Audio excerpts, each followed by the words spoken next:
Abu Hurayra radhiyallohu anhu hadis rivoyat qilish bo'yicha eng mashhur sahobalardan biri bo'lgan. Undan boshqa hech kim bunchalar ko'p hadis rivoyat qilmagan. U islom dinini hijriy 7-yili qabul qilgan. Allohning elchisi sollallohu alayhi va sallam hijratning 11-yili vafot etganlar. Shu sababli Abu Hurayra radhiyallohu anhu ularning yonlarida bor yo'g'i 4 yil birga bo'lgan. Shunchalik qisqa muddat ichida ko'plagan hadislarni yod olishlari ko'pchilik insonlarni hayron qoldirgan. U o'zi bu haqida shunday deydi: "Mening ko'p hadislarni rivoyat qilishim xalqlarni hayratga soladi.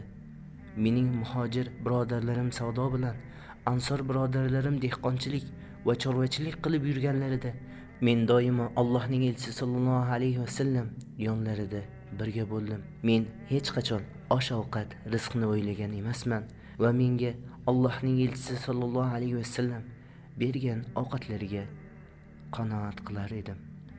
Allohning elchisi sollallohu alayhi va sallam yonlarida hech kim bo'lmagan paytlarda men ularning yonida bo'lganman. Birga men Allohning elchisi sollallohu alayhi va sallamga o'zimning xotiram yaxshi emasligi haqida arzlandim. Ular menga choponingni etagini och dedilar. Men tunimni yoydim. Ular qo'llari bilan bir narsalarini to'ldirgandek harakatlar qildilar. Endi yop dedilar. Men tunimning etagini yopdim.